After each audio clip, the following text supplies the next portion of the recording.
Batman A Long Halloween Part 1, based on one of the greatest comic books ever in my opinion, has a lot of twists and turns, and even as someone who's read the comic book, still left me guessing, who the hell did it? Just to let you know, guys, there will be spoilers in this review, so if you don't want to see any spoilers, you might want to click off, but if you don't care about that, stick around. So this is a classic whodunit thriller, but throw in a little bit of Batman, a little bit of Joker, and a little bit of Harvey Dent, and a lot of Batman's other rogues gallery characters, and I'm hooked. Also, we get some of Calendar Man. He plays a pretty pivotal role in this as well.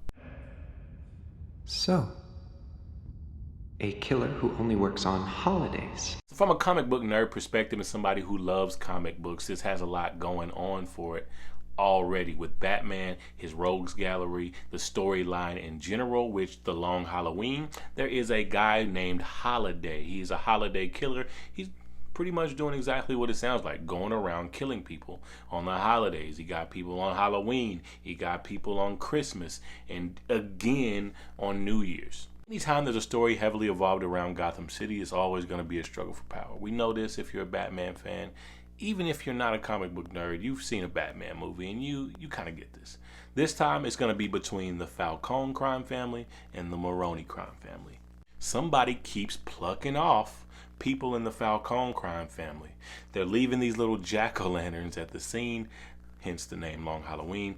Nobody knows who this is, not even the world's greatest detective Batman. He has ideas of who he thinks it is, but nobody really knows. And the whole reason that Harvey Dent, Batman, and Gordon decide to work together is because Harvey Dent has the Falcone family right where he wants them at one point. And he has everything that he needs. He has a whistleblower. He has somebody that's going to snitch and tell all the family's secrets. But Holiday Killer kills him. We get little glimpses of this guy after he commits these murders. Every time we see this guy, and seeing that Joker is on the cover of this movie, soon as I see him, long skinny frame, of course I'm thinking Joker.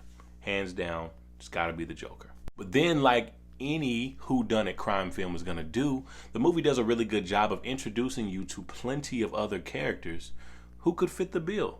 It could be plenty of other characters who are capable of doing this. It's plenty of other characters in this movie who have motive for doing these murders. One being Falcone's own son. Classic outcast son story. He wants the approval, he wants the praise from his father, Falcone, and he doesn't get that. Went to college, he wants nothing to do with the crime life. He wants to turn the business around, so he has motive. Then Harvey Dent also kind of has motive. They make it very clear in this movie that Harvey is having trouble seeing between the lines of what's right and what's wrong. And is it wrong to do a wrong thing in order to get something good done? We see that battle between Harvey Dent very well in this movie. He says a lot of lines like, I can't be two people.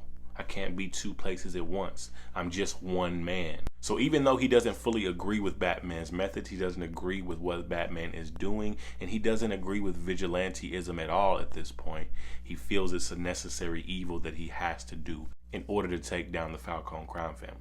If you know anything about Harvey Dent, you know Harvey Dent always eventually becomes Two-Face, which Two-Face is on the cover of Part 2, so we're probably going to keep seeing more and more of that evolution when we watch Part 2. There's a lot of intricacy as well as a lot of different small miniature plots happening throughout this movie. One being they're really driving home how depressed Harvey's wife is. So yeah, they do a really good job of keeping you guessing who this could be.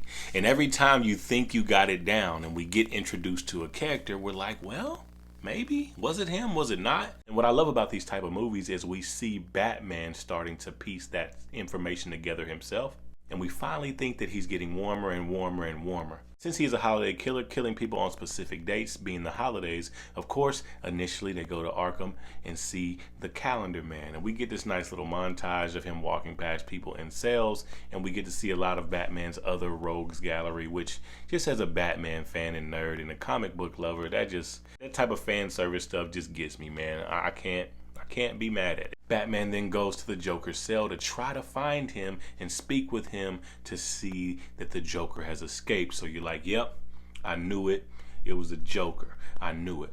And of course, when the Joker escapes, he has this devious plan to poison everyone in Gotham, because why not? He is the Joker. So the Batman, being Batman, has to stop the Joker, because he thinks Joker is not obviously just the Joker, but Holiday.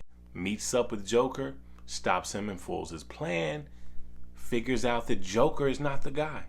So now again, we're thrown for this other misdirection. And approaching the climax of the movie, we basically figure out that the guy who we are drawn to, everything, all the fingers point to him being the killer. We find out he is not the killer, which I thought was very well executed, and that was a great strategy to get me to watch the next movie. Like I said, even though I've already read the comic book, I just really enjoy this movie. It draws you in. It's fast paced. It just coasts through. There's no hiccups. There's no long drawn out parts that feel like they could have been chopped out. It's a really well paced movie, and that's usually the biggest thing for me. I can forgive a lot of things, but I just hate when a movie's poorly paced. It felt like every scene in this movie was in there for a reason. Every character that we saw, every character that we were briefly introduced to, even if they didn't have a very big role in this movie, just looking at the poster art for part 2 just tells me that they're gonna be a bigger part in part 2, man. But yeah, in a nutshell, I really did enjoy this movie. I enjoyed the pace, I enjoyed the plots, and all the small little subplots within the movie. I thought they were executed very well. When you're doing a movie with a lot of small, intricate subplots weaved into the main plot, it's very easy to make the main plot convoluted. Kind of like Venom 2, if you've seen that movie. But I thought they did a really good job of keeping this thing on track. The writing was good, and I grew up on Kevin Conroy, but Jensen Ackles did a really good job of voicing Batman, man. His voice was very menacing. When he needed to be intimidating, he was intimidating. When he needed to be charming, he was charming. When he needed to be funny, he was funny. He did a really good job. I had no idea that this was him. This is the guy from Supernatural, if you've ever watched Supernatural. I'm definitely looking forward to part 2 and looking forward to see if he's going to voice Batman and any other further iterations of the character. Naya Rivera was actually the person who voiced Catwoman. Rest in peace to Naya Rivera. If you don't know her, she came up of fame in the show Glee. Very, very sad story. Rest in peace to Naya Rivera. She did an amazing job as Catwoman in this movie. I'm not sure if she is the voice in part 2 or not. I would assume so. But yeah, man, let's go ahead and rate this movie. I gotta give this bad boy, I gotta give it an 8.5 out of 10. It was a really strong movie, strong leads, strong voice acting. It looked good, but some of the scenes were a little jarring. Like when they went to Chinatown and the movie kind of just randomly turned into an anime. It was good, but it was just like really, really weird and didn't seem like it fit in the movie. But everything else, man, I love this movie, and I gotta watch part 2 tonight. And after I watch part 2, I'm gonna be back with a review. Have you guys seen Batman the Long Halloween Part 1? Have you read the comic? Has this matched up to the comic book for you any?